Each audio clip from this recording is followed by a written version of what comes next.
Hi everyone, just wait, just check my voice.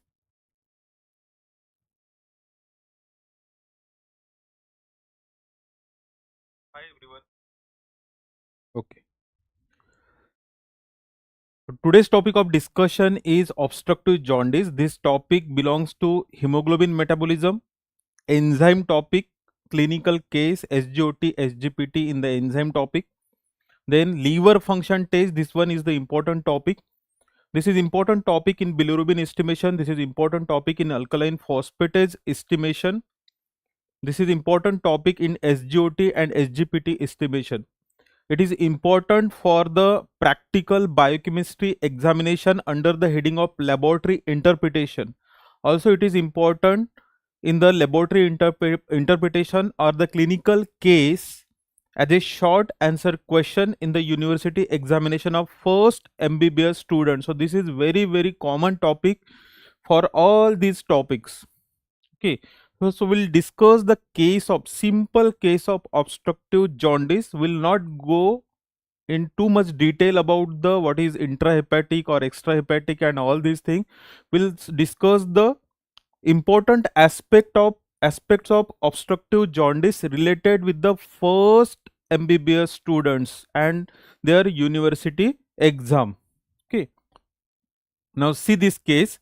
A 63-year-old man came to hospital with complaints of abdominal pain, pruritus means itching, and yellow colored urine means it is jaundice. Okay, this is first, it is jaundice. Now there are three types of jaundice: hemolytic, hepatic, and obstructive jaundice. Okay, if this is a case of neonate and the jaundice appeared on third day of life, then we'll go for the physiological jaundice, neonatal physiological jaundice. Now there is yellow colored urine means it is jaundice, and now we have to differentiate between three types of jaundice. Okay, whether it is hemolytic, hepatic, or obstructive, that is also known as obstructive jaundice. It is also known as post hepatic jaundice. Now on laboratory investigations, the SGPT level, serum glutamate pyruvate transaminase 81 means raised, SGOT level 72 means raised SGOT SGPT level, and alkaline phosphatase level, that is 1286 international unit per liter. So there is more increase in the alkaline phosphatase level. Now see serum bilirubin level, it is direct level is 18 milligram per deciliter and indirect is 2.1 milligram per deciliter. Urine test, it is positive for means positive H sulfur test and Fauchet test. So H sulfur test, it indicates the presence of bile salt in urine, and Fauchet test indicates the presence of bile pigment in the urine means bilirubin. Okay, so this is scenario here: abdominal pain, pruritus, yellow colored urine, raised means slightly raised SGOT SGPT level, there is raised alkaline phosphatase level, mark raise in the alkaline phosphatase level, there is increase in the direct bilirubin than the indirect bilirubin. Direct bilirubin normal range is 0.1 to 0.4 milligram per deciliter. Here it is 18 milligram per deciliter, and urine is positive for the bile salt and it is positive for the bile pigment. Now what are the questions here? What will be the questions? What is your probable diagnosis? Mention the causes of above condition, why there is raised ALP level, alkaline phosphatase level, and Vandenberg reaction direct positive means what? What is the meaning of direct positive Vandenberg reaction? So these are the questions related with the first MBBS examination. So here diagnosis is the jaundice is clear there. Okay, then symptoms, see the symptoms: abdominal pain, the urine is positive for the bile salt and bile pigment, and there is raised or mark raised alkaline phosphatase level, that indicates the diagnosis of obstructive jaundice, that indicates the diagnosis of obstructive jaundice or post hepatic jaundice. Now mention the causes of above condition. Whenever there is obstruction to the flow of bile, it causes obstructive jaundice. Whenever there is obstruction to the flow of bile. Now see, this is liver. Now this is schematic representation, not a perfect diagram here. So right and left hepatic duct will form the common hepatic duct. Right and left hepatic duct will form the common hepatic duct, which with the cystic duct, which combines with the cystic duct to form the common bile duct. This is common bile duct. And this common bile duct with the pancreatic duct, it opens into the duodenum. It opens into a duodenum. So this is right. These are the hepatic ducts. This is common hepatic duct. This is cystic duct. This is common bile duct. So bile flows through this system, biliary system. Bile flows through this biliary system. Now, what are the causes of this obstructive jaundice?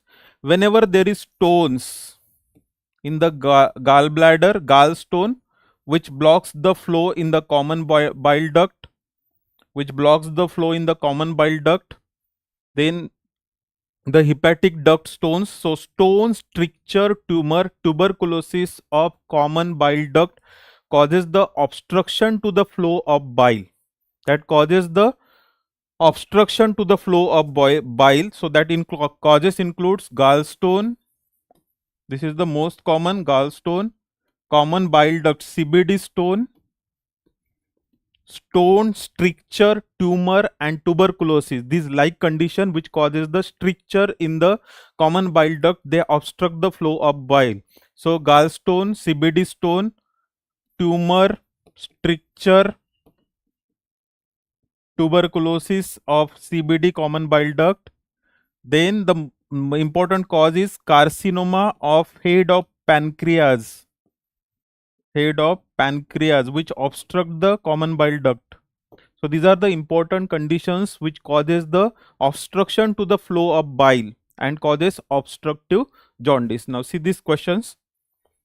So mention the causes of the above condition. It includes gallstone, CBD stone, stricture, tumor, tuberculosis of the common bile duct, then carcinoma of the head of pancreas, which obstruct the common bile duct. So these are the condition which causes the obstructive jaundice. Now why raise ALP level? Alkaline phosphatase. All of you know that. See,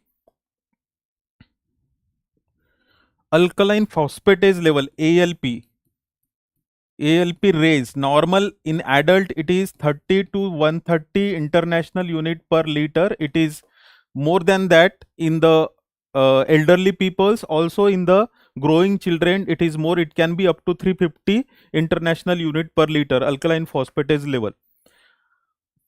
The norm means the slightly raised alkaline phosphatase level, slightly raised ALP, it is seen in hepatic jaundice or viral hepatitis. Hepatic jaundice, slightly raised ALP level and mark raised SGOT and SGPT level, it indicates the hepatic jaundice.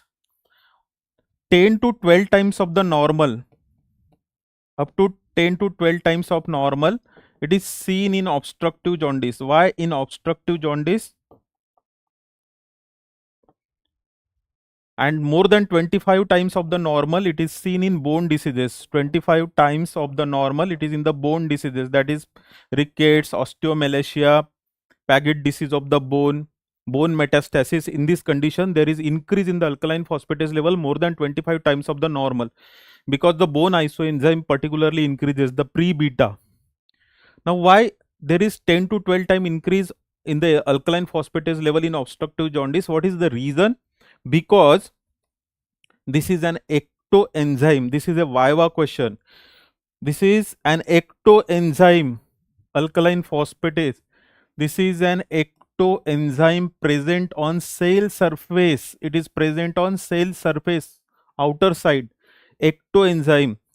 It is present on biliary epithelium, outer surface of biliary epithelium. This alkaline phosphatase. Whenever there is obstruction to the flow of bile, it causes regurgitation of bile. It causes the regurgitation of bile and it irritates the biliary epithelium, which causes release of ALP into the serum. Whenever there is obstruction to the flow of bile, the bile regurgitation occurs and it irritates the biliary epithelium. As this enzyme is present on the outer surface of biliary epithelium, there is release of alkaline phosphatase occurs in the serum, and there is increased level of alkaline phosphatase up to 10 to 12 times of the normal in the obstructive jaundice. That's why in jaundice, obstructive jaundice, alkaline phosphatase level increases. So this was the third question. Now what do you mean by Vandenberg reaction? ये नाम ऐसा बड़ा लगता है लेकिन ऐसा कुछ है ही नहीं है. C Van den Bergh reaction means it is principle of bilirubin estimation. Principle of bilirubin estimation. When we estimate the bilirubin, so there are three, you may get three types of reaction: direct positive, indirect positive, or biphasic. Biphasic Vandenberg reaction indicates the viral hepatitis or hepatocellular jaundice, means there is increase in both direct and indirect bilirubin. In the principle, bilirubin reacts with diazotized sulfanilic acid to form azobilirubin. This is principle, which is purple in color. Azobilirubin, which is purple in color. This is Vandenberg reaction.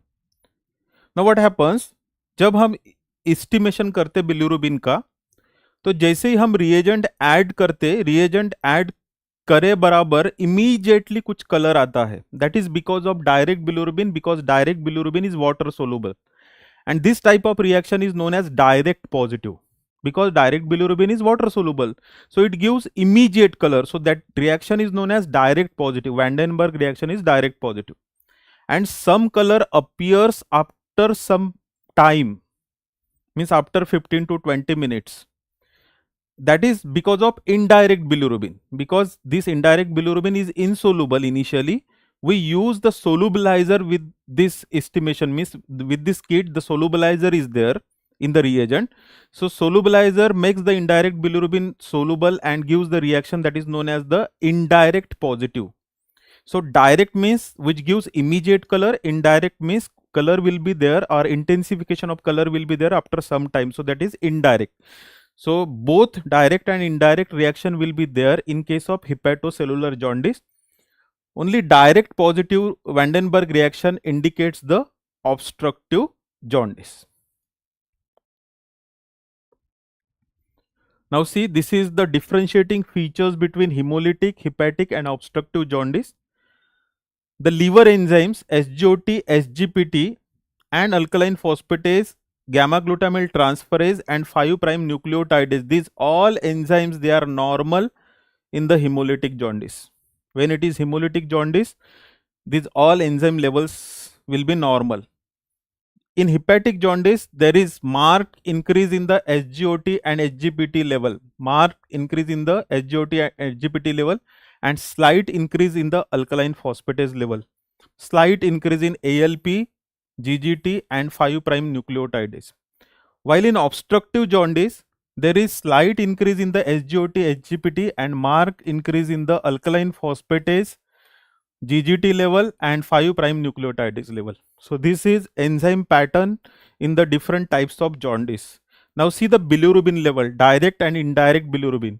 In the hemolytic jaundice, unconjugated bilirubin level increases. This will increase, unconjugated bilirubin. In hepatic jaundice, both type of bilirubin will increase. Direct and indirect, means conjugated and unconjugated. While in obstructive jaundice, there is increase in the direct bilirubin level, means total also increases because direct bilirubin increases. So direct bilirubin level increases in the obstructive jaundice. Then this is the differentiating feature. Urinary urobilinogen is present in the hemolytic jaundice, while urinary urobilinogen, it is absent in the obstructive jaundice. This is important feature. This is absent in the obstructive jaundice because of obstruction. And bilirubin and bile salt, They are present in the urine in obstructive jaundice. Also in some cases of the hepatocellular jaundice, urine may be positive for bile pigment and bile salt, and pale colored stool will be there in case of obstructive jaundice. So for detection of bile pigment in the urine, we do the Fauchet test, and for the bile salt we do the Hayes sulfur test. See this. So this is Hayes sulfur test. Take 3 ml of urine sample and just sprinkle the sulfur powder. 3 ml of urine sample and sprinkle the sulfur powder. Normally sulfur powder floats. Normally sulfur powder floats. This is the negative Hayes sulfur test. And if it sinks to the bottom of the test tube, it indicates the presence of bile salt in the urine. Bile salt means sodium and potassium salts of glycocolate and taurocolate. It indicates the, if sulfur powder sink to the bottom of the test tube, it indicates the positive H sulfur test, means presence of bile salt in the urine sample. The bile salt decreases the surface tension of the urine and sulfur powder sink to the bottom of the test tube. Sulfur powder sink to the bottom of the test tube. Then the Fauchet test, it is done for the bile pigment, and the this pista green color on the filter paper indicates the positive Fauchet test. We take the 3 ml of the urine. In the urine sample, we add the barium chloride and magnesium sulfate. Then we filter the solution, and on the filter paper, after the some time, we add the Fauchet reagent, which includes the TCA and ferric chloride. Now TCA releases the bilirubin, which is adsorbed on the barium sulfate, and the ferric chloride causes the oxidation of bilirubin into green color compound. So this is green color bilirubin. Bilirubin is converted into biliverdin, so it is pista green color which appears, which shows the positive Fauchet test, means it indicates the presence of bile pigment in the urine. So urine is positive for the bile pigment and bile salt in case of obstructive jaundice. In the obstructive jaundice also there is increase in the cholesterol level, because cholesterol excreted through the bile. If there is obstruction to the bile flow, cholesterol level increases in the obstructive jaundice. See Fauchet test, H sulfur test. Fauchet test, green color precipitate on the filter paper indicates the positive test. It is positive for the bilirubin, biliverdin, bile pigments. And H sulfur test, powder sink to the bottom of the test tube. It indicates the presence of bile salt, that is sodium and potassium salts of glycocolate and taurocolate. So this is all about the obstructive jaundice and different parameters in the obstructive jaundice related with the first MBBS examination, university examination. So this is all about the obstructive jaundice. Just wait.